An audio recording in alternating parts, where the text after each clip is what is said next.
Bismillah, alhamdulillah, salatu beginning in the name of Allah, praising Allah subhanahu wa ta'ala, peace and blessings upon his final messenger, sallallahu alayhi wa sallam. So I can hear you. Sallallahu alayhi wa sallam. One more time. Okay. It is obligatory on us to say sallallahu alayhi wa sallam after the Prophet sallallahu alayhi wa sallam. Just send peace and blessings on the Prophet sallallahu alayhi wa sallam. Right? So, when I do it, when you hear the name of the Prophet sallallahu alayhi wa sallam mentioned, we send salam on him, we also get 10 deeds for it. Right? And 10 deeds of yours, 10 bad deeds of yours will be forgiven. And it's compulsory on us to do so. So, sallallahu alayhi wa sallam? Much better, much better. You know, Tariq was talking about Tawbah, and I just wanted to remind you guys that, just a few gems here to really think about is that, some scholars, they commentate that Allah subhanahu wa ta'ala's real name, Allah subhanahu wa ta'ala's real name is Ar-Rahman. Right? And the reason why they say that is because in certain places in the Quran, Allah subhanahu wa ta'ala, where you would expect to find Allah, Allah uses Ar-Rahman. Right? For example, we don't say Allah, Allama al-Quran, Khalaqa al-Insan, Allamahu al-Bayan. We don't say that, do we? We say Ar-Rahman, the merciful. Allama al-Quran. He taught speech, he taught Quran. So anyway, going forward with that, inshallah, I just want to remind you that, it is, for me, a very big blessing to be in this gathering. Primarily because, and I hope you guys realize this, it is a very, very, very, very big blessing to be in this gathering. Primarily because of one thing. I'm talking about as an attendee. Forget about actually being speaking here or anything like that. I'm talking about as an attendee. For me to be called here tonight is such a big blessing. To be around people like you guys is a big blessing for me. And I always say this to you guys, right? So that you guys can quantify and realize what is it the favor that Allah has put upon you guys. How many people right now are sleeping? How many people right now are doing something else? How many people wasted their night in play, in enjoyment, in whatever? But you guys have came to this masjid tonight to remember Allah subhanahu wa ta'ala. And Allah subhanahu wa ta'ala, He says that Allah subhanahu wa ta'ala in the last third of the night, He comes down from the highest heaven. Now imagine He is the Lord of the world. Everything, willingly or unwillingly, will answer to Him. He has created everything in this world. There is nobody above Him. Everything is below Him. He comes down, His majesty comes down from the highest heaven to the lowest heaven to ask, which of my servants are worshiping me so that I may forgive them? Which of my servants are asking me so I can give them? I am honored to be invited to be amongst your guys' presence. Jazakallah khair for allowing me to be here with you guys. This is the opportunity that you've been given. Know it. Allah subhanahu wa ta'ala has favored you amongst how many other people? Whatever the case may be. Maybe you guys didn't intend to be here tonight, somebody dragged you here, and you ended up here. But Allah favored you to be here tonight. And so Allah favors some people over others. And He favors some things over other things. Right? And it's up to us to realize when that bounty is bestowed on us, whatever that ability is, that we take advantage of it. Because that is the way we show gratitude to the gifts we've been given. We don't toss them aside and act like and ignore them. We take advantage of them, we recognize them, we realize what they are when they're being given to us. So, the other blessing that's coming to us very shortly, it's on our doorstep, is that month. That month that comes only once a year. Ramadan.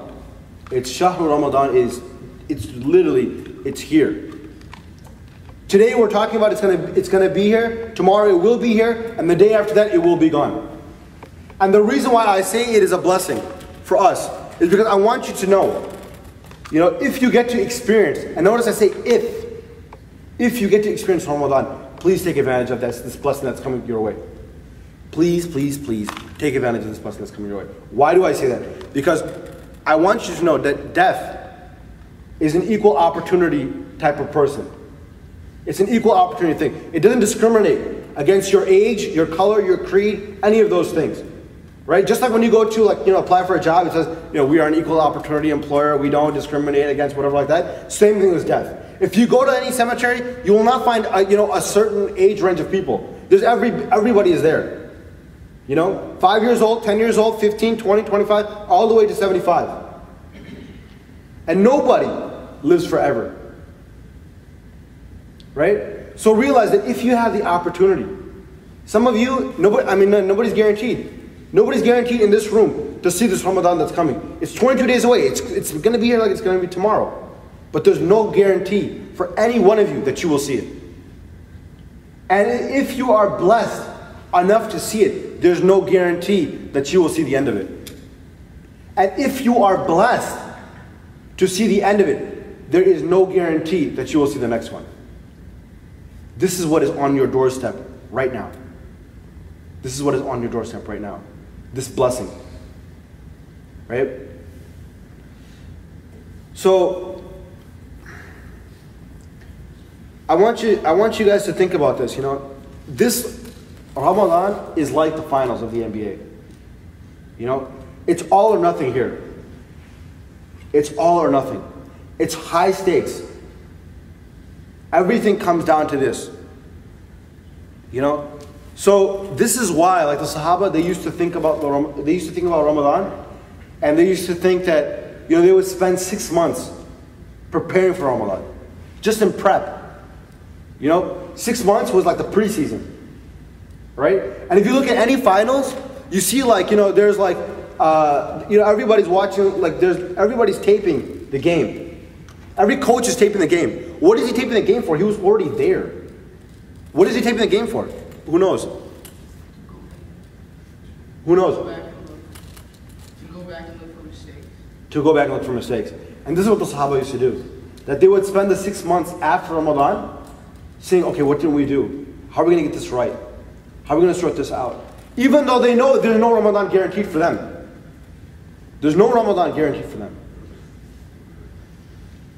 This is how much emphasis they put on it. 6 months preparation, 6 months, post-season. Watching the tape, running the tape over again. All right, this is where, if we had driven over here, if we had shot on the perimeter, see this guy was open over here, that was the opportunity. You see this camel lil we missed over here? You see this davel we ate too much over here? You see this we did over here? That was a mistake. That's the value that they put on this month. This is not a preseason type of, Ramadan is not a preseason type of month. We're going to learn how to dribble a ball and how to run it up and down the court. This is showtime. Why? Every minute of this month counts. Allah subhanahu wa ta'ala has broken up this month into 3 parts. Who knows those 3 parts? The first 10 days is the month of? The first 10 days of Ramadan is the month of? Who knows? Go ahead. Is it Shaban? No. The first 10, that's another month, man. I don't blame you, it's late. Okay, so no worries. Mercy. Who said mercy? Mercy. It's close. Forgiveness. Who said it? Yeah, that's it right there. It's forgiveness. What about the second 10 days? Mercy. And the third? Save yourself from the hellfire. Yes. The third is to save yourself from the hellfire. Right? So in this month, there's like 3 quarters. It's even been divided up. That these are the things that are happening here. Right? So, sorry, I'm kind of trying to remember what I was trying to get at here in this order. So, even in this month, Allah subhanahu wa ta'ala is divided into 3 quarters. For us to emphasize, how to take advantage of it. And what opportunities are available to us in this month. And we're all familiar with that ayah. The famous ayah about fasting. Where Allah subhanahu wa ta'ala, He says, fasting has been prescribed upon you. Fasting has been, actually He prefaces that, He says, Ya ayyuhalladhina amanu, O you who believe. Ya ayyuhalladhina, O you who believe. So, fasting has been prescribed upon you. As it has been prescribed upon the people before you. For what purpose? لَعَلَّكُمْ تَتَّقُونَ, so that you may become pious. Now I want you guys to think about a few things here in this ayah, okay? First of all, does Allah subhanahu wa ta'ala say, He addresses this ayah to a certain group of people. Okay? So I want you to think about the category. He didn't say, he could have said, you know, Ya ayyuhan nas, right? O mankind. He could have said, you know, O Muslims. He could have said a lot of things. But he chose to use a specific category. Ya ayyuhal ladhina amanu, O you who believe. Right? And you know, the word amana, right? It comes from the same word as mu'min.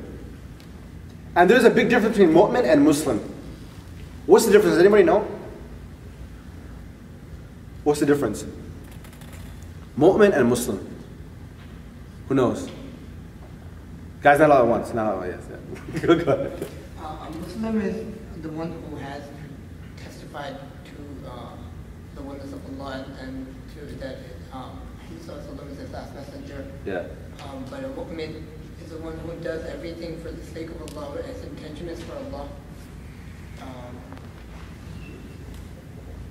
Yeah, that's about right. So basically what we're talking about is we're talking about two ranks. Right? For example, like a Muslim is, you know, someone can be a mu'min and he is a Muslim. But someone can be a Muslim and he's not at that rank of mu'min. Right? So Allah subhanahu wa ta'ala is saying, Ya ayyuhal ladhina amanu. He's talking about this higher rank. Oh, you people who believe. And then he says, Kutiba alaykum as-siyamakum. Right? Fasting has been prescribed upon you. Now let me ask you a question. When you go to a doctor and he writes your prescription, does he write you the prescription because you're healthy? No. No. Why does he write you the prescription? Because you're sick. So prescriptions are what? They are cures. They are medicines for your sickness. And what sickness is that? That's the sickness of the heart. Right? And we should be aware that this fasting is not a fasting of our stomachs. Because Allah is not in need of anything, right? He is not in need of our hunger. He is not in need of our food. He's not in need of our wealth. Nothing. Right? If everybody here today, everyone in this world, praise Allah subhanahu wa ta'ala. If we build a masjid on every house, right? If people made masjid their office place, their workplace, their everything, it would not make Allah's magnificence anymore. And if nobody decided to do it, it would not take away from Allah's magnificence. So Allah subhanahu wa ta'ala is not in need of your hunger or your food. He is not in need of any of those things. So this fasting is not just a fasting of the stomachs, but it is a fasting of the what? Of the eyes. It is a fasting of the mouth. It is a fasting of the hand. Right? And I want you to think about this month of Ramadan. Allah subhanahu wa ta'ala, He takes things that are usually halal for us, and He makes them unlawful. In this month, for example, eating. Eating is halal. Right? For those of us who are married, right? Relationships with your wife is acceptable. But in this month, right? Allah subhanahu wa ta'ala, for a portion of the day, He makes it unlawful. For what purpose? For what purpose? To strengthen our nafs. To strengthen our nafs and to crush what else? Our desires. Our desires. To crush our desires and to strengthen our nafs. So if we want, right? If we want to get ready for Ramadan, what should we be preparing for? What should we be doing? Training our nafs. We should be training our nafs. We should be crushing our desires. We should realize that in a month, I'm gonna be in a month that every minute of my time is multiplied. The reward is multiplied. Right? I'm gonna be in a month where the gates of Jahannam are closed. And the gates of Jannah are open, are wide open. That Allah's mercy, right, is like a storm. Remember a few years ago we had that storm that flooded like all of like Skokie and his plains, and like, you know, half of us were like underwater, and like, you know, our third floor was like, you know, full of water, and like, you know, our whole house was turning into fish tanks basically, right? So I want you to think about this. That is what this month is. And if we are heedless in this month, it is like we're denying the mercy of Allah subhanahu wa ta'ala. And I want you to think about something. If you're standing outside and it's raining and you're not wet, what are you doing? You're holding this umbrella to shield you away from the mercy of Allah subhanahu wa ta'ala. It is hitting everything around you, but you are encapsulating yourself away from this. Why? Fold this umbrella up and put it away. And enjoy the mercy of Allah subhanahu wa ta'ala that's coming to you. You understand? See, this month is not like any other month. Every minute of this month is not replaceable. Every day of this month, every night of this month, you can't get this back. That's why Allah subhanahu wa ta'ala says, He says, woe! Woe unto the person that experiences this month and he has not had his sins forgiven. Woe unto the person that experiences this month and he has not had his sins forgiven. Why? Because the gates of Jahannam are closed. So imagine if you're sinning in this month, it's like you're going to the gates of Jahannam and you're knocking on the door. Can you let me in, please? That's what it's like. You know, like the Prophet ﷺ said, I am like a person who is like, trying to get the flies away from the fire. I'm trying to push them back and they're coming forward. Because they're attracted to what's behind me. So this is what we're talking about here. That every opportunity is being given to us. Whatever it is that we understand. If we understand hasanat, if we understand multiplication, Allah is saying, I'll do that. If we understand that, look, hell is enticing, Allah is saying, I close the doors. There's no going in there. No matter what you do, I'm not going to let you go there. It's done. The shayateen, they push us. No, I'll tie them up. What excuse do we have? So we have to prepare ourselves. So in every minute of this month, that day that Maghrib sets on the first day, we are ready. We are telling Ramadan, I am ready for you. And that day, when Eid is announced, we are sad. Because we know that no matter what we have done, we have not done enough to take advantage of this month. We have not done enough to take advantage of this month.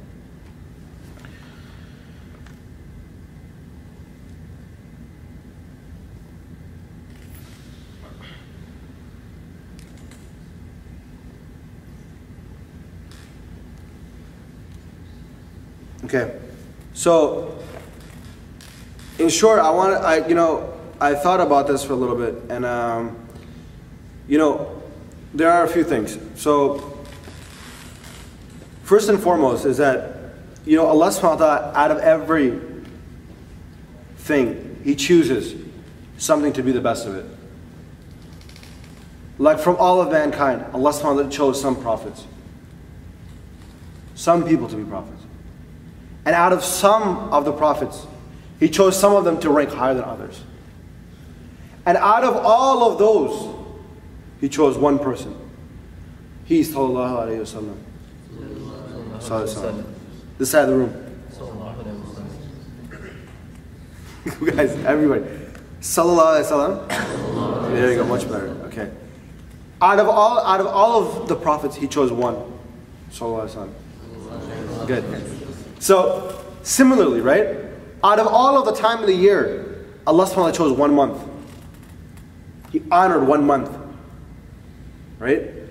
And out of all of that, the days in that month, Allah chose 1 night.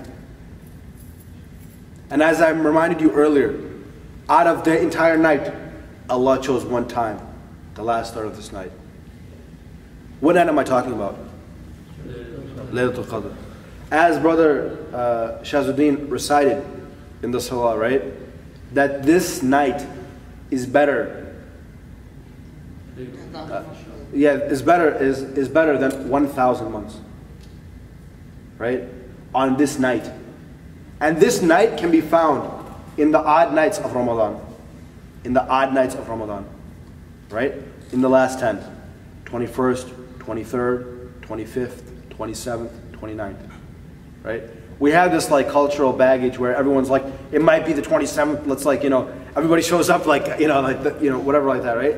But there are some signs of when this night has occurred after it's occurred. right? And you guys can look those up or like that, but they are there, right? And here's the thing, we should really look very carefully for this night, because if Eid is on the wrong day, if Ramadan starts on the wrong day, and our 21 is actually the 20th, right? We might get our nights confused. Okay? So it is important for us for these last 10 nights to really capitalize on them. Right? To really save ourselves from the hellfire. To make ittiqaf. Right?